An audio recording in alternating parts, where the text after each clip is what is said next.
When you think of the most important holiday in the Jewish year for the Jewish people throughout all time, what would you say it is? Yom Kippur. Raise your hand if you were going to say Yom Kippur. How depressing. All right. What else we got? Shabbat, I heard. Shavuot. Passover. Tu B'Shvat, I got a Purim. We'll come back to that in a second. There are tons of kids in here. I cannot believe no one said Hanukkah. It's the wrong answer, just so you know. So, of note is, the rabbis of old ask this same question in their writings. They say, they try to come to an understanding of what the most important Jewish holiday in the whole Jewish year is, but they do it by posing an interesting question. Instead, sorry, I'm having microphone issues. Is it okay, Cantor Goldstein? Okay, good. Thank you. I don't do this as well as Justin Bieber does, or, the rock stars of our time, or as David Goldstein does. So the rabbis of old ask this question a different way. They ask the question, once the Messiah comes and everything's going to be perfect, are the Jewish people still going to have holidays? And if so, which ones will they observe? Ultimately, they have an argument, and they come down to two. One is Yom Kippur, which we're not going to talk about, and the other is, who was my Purim? Where did it come from? A shill. All right. Purim. So raise your hand if when you were thinking about the holidays that are most important, if Purim was anywhere on your list, if you're not a Jewish professional. Okay.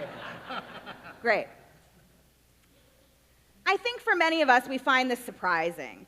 I asked some kids, preteens recently, what's Purim about in their minds? And they answered, Purim is the Jewish Mardi Gras. There are carnivals and people in costumes. Adults are supposed to drink a lot of alcohol, and we all eat hamantaschen. To put it in the words of teen terms, it is a super lit holiday. If grown-ups don't know what that means it's a really cool, fun holiday. Did I translate it well, kids? Sort of, in a lame way. Adults aren't supposed to say super lit. I said it twice. Does that sound to you like the makings of the most important Jewish holiday? Eating weird cookies, drinking a lot of alcohol, having carnivals where you win goldfish, things like that? So technically, these are the behaviors that we associate with Purim, and it is a really fun celebratory holiday. We're actually commanded to have fun on this holiday, but it comes from a biblical story that for the most part is not fun at all. It's a pretty terrifying story as it goes for most of the time until the very end, and I want to share a little bit about it with you today in the hopes of expanding our understanding of Purim, because I think it has something to teach us, not just about this world when the Messiah comes, but more importantly, how we might think of its directive for each and all of us today, this day. So here's the story. You're likely familiar with it. The evil Haman, serving as prime minister to the Persian king Ahasuerus, has a plot to annihilate all the Jews in a single day.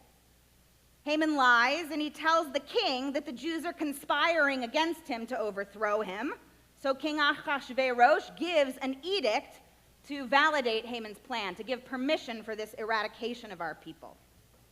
Haman draws lots, which are in Hebrew called Purim or Purim, with a Hebrew date on each one in order to determine which day the attack will take place. Now, as it happens, after banishing his previous wife, Vashti, Ahasuerus takes a new wife, the lovely Esther, who happens to be Jewish, but this is a fun fact that she does not share with her husband. Not a really good practice for marriage. Kids, tell your spouses about your religion. Okay, so when Esther's uncle, Mordecai, learns of Haman's plan, he beseeches Esther to prevail upon the king, her husband, to stop Haman's decree. And ultimately, she agrees to risk her life, revealing her Jewish identity and Haman's evil plan to her husband, resulting in Haman's hanging and the king's issue of a second decree, empowering the Jews to defend themselves against those who seek to destroy them. And then the 13th of Adar, the day selected by Haman's lot, or his pur, the Jews miraculously defeat all of those who attempted to carry out Haman's decree, and the following day, the 14th of Adar, becomes a day of feasting and rejoicing in celebration of the Jews' victory over all their enemies. That's how we get Purim. Think about that name Purim for a second. It's a strange idea to name a holiday after the method by which our enemy attempted to annihilate us. Strange name. Ever think about that? It's a great holiday. Remember the lots where they tried to kill us. It's kind of Jewish, actually, in that way, but... And although that is a possibility, and likely what you were taught is the reason for why we call Purim what we do, I'd like to suggest that there is likely an entirely different reason for the name of Purim, one that should prove much more compelling, and it is this different reason that gives us insight, not just for why Purim is the most important holiday, but perhaps even more importantly, why Purim has so much to teach us in our lives today. So to do that, let's focus on an often overlooked part of the story, one that often doesn't make it into your Purim spiel at your synagogue. After Mordecai charges Esther to plead with the king on the Jewish people's behalf, you may be surprised to learn that Esther did not immediately agree. She was reluctant. In fact, she refuses to participate. She tells Mordecai that everyone who's anybody knows that no one can just go into the king's palace uninvited, even if you're his wife. If she shows up uninvited, she's going to be killed, so no thanks, I'm out, she says. Listen carefully to how Mordecai responds to her. These are his exact words. If you keep silent in this crisis, Esther, the Jews will in fact get relief and deliverance from somewhere else, but you will surely perish. Who knows, Esther? Perhaps you have attained your royal position for just this very moment. This too is a strange response. Mordecai's words are interesting.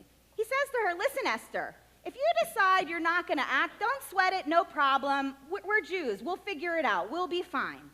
But you know who won't be fine? You.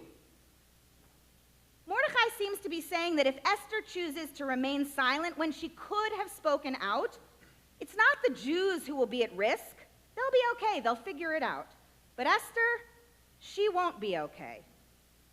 So why would that be? To understand that, you have to know that Mordecai is making reference to something else, something embedded in the Hebrew words he says in that quote I just read. The Hebrew phrase he employs to say to keep silent is a strange one in a strange form. It appears here and only one other time in the entire Hebrew Bible, and that place that it appears is in the book of Numbers, in a seemingly obscure section describing the situation when one person can annul the vow of another. In this part of the book of Numbers it says, when a person takes on a vow that will cause harm, one in relationship to her has the power to uphold or annul their vow. If the one in relationship to the person learns of the vow and offers no objection within 1 day, they are upholding the vow. If they object to the vow within 1 day of hearing of it, they annul the vow. But here's the trick. If they hear about the vow of harm, but only voice objection after 1 full day has passed, they are viewed as complicit in the harm, and they take on the category of sinner. Why? Because the one in relationship with the one who made the vow knew that something was wrong, but they chose to keep silent when they were otherwise in a position of power to speak. They held their tongue when they could have stopped the harm. just as Mordecai is concerned that Esther will do. Because Esther's in a position of privilege with direct access to the king. If she chooses to keep silent and not stand up, the sin will be upon her. And if the Jewish people go down, whose fault will it be? Esther's too. She becomes complicit in her own people's destruction if she does not speak up in a timely manner. That's why Mordecai says the Jewish people will be fine, but she won't be. Esther hears Mordecai's message loud and clear, and when she does, she agrees to risk her life to go to the king.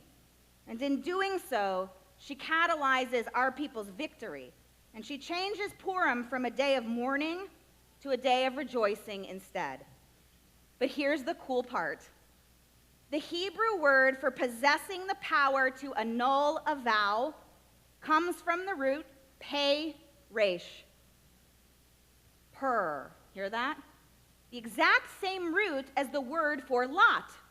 Pur. Exact same root. So the name Purim can evoke for us not only the instrument that was intended to bring about our destruction, but I'd like to suggest more importantly, the instrument by which our people would ultimately be saved.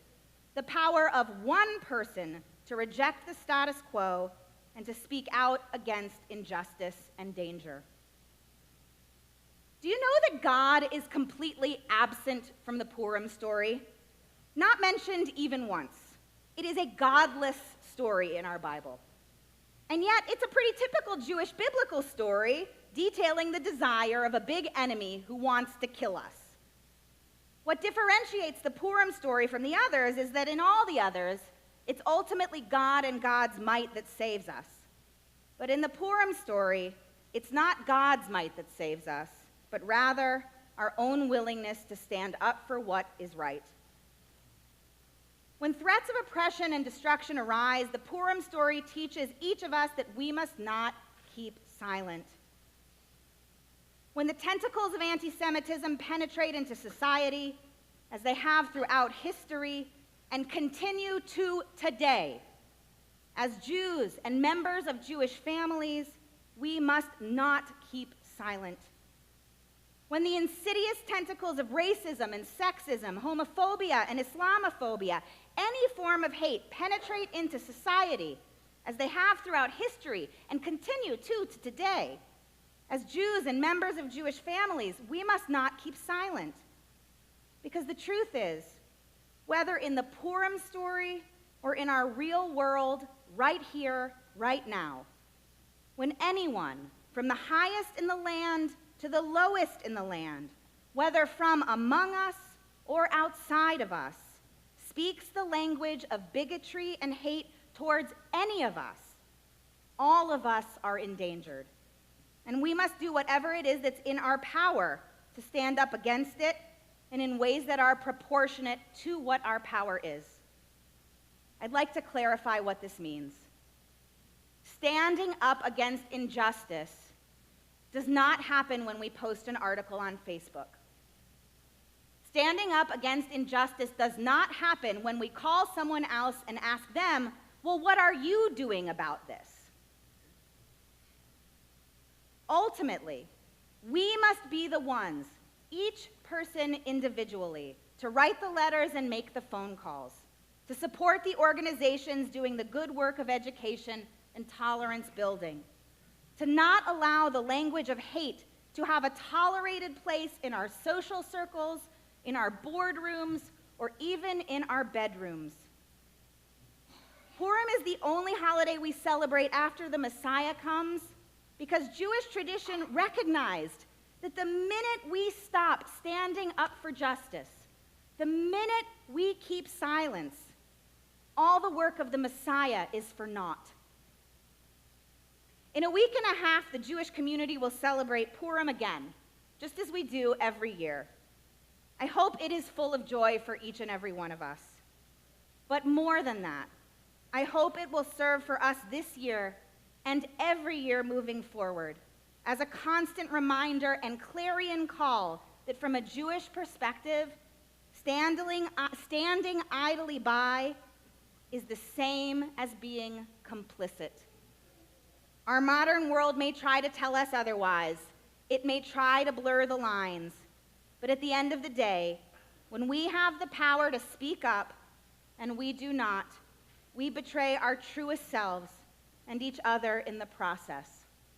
But when we do speak up, we demonstrate the greatest power that is given to us by the God, not mentioned in the Purim story, but that unites us throughout our history, from beginning through, God willing, to that day when the Messiah comes, so that we really might make this world one that merits perfection. May that be so in our day.